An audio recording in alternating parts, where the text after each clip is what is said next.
This is a boat that came in, and I wanted to document some stuff. The starter was off. He supplied a starter, and we bolted the starter on, and that's all we did inside.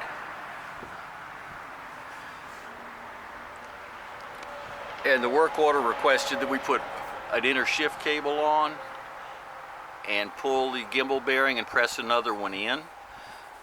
And he wasn't able to get the drive on, so he brought it back for us to put the drive on today. But since we really weren't doing anything with the motor, we didn't document too much. But now, since it's here again, because he couldn't get the drive on, took a second look at everything.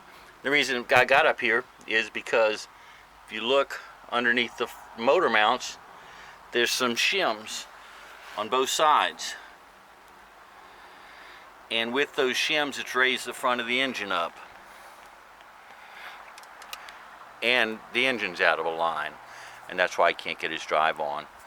But this is a vacuum leak right here. That should go to his fuel pump.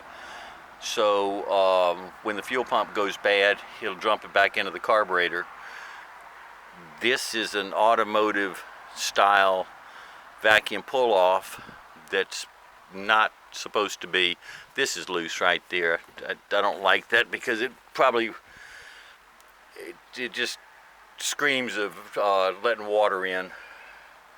This ground on his shift cable, that's just bizarre.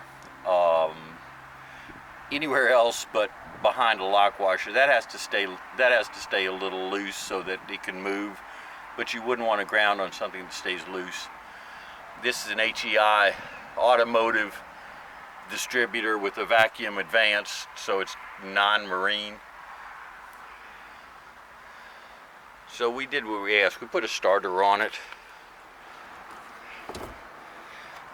and that fuel line, it shouldn't have an electric fuel pump, and then a crimped fuel line like that's never a good thing.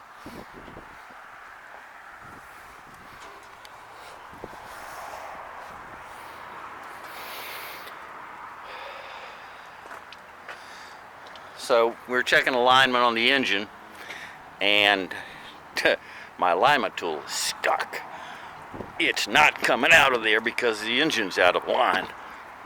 And that's why he's probably having a hard time putting the drive on, because someone put those shims underneath the engine when they installed it and never aligned the engine.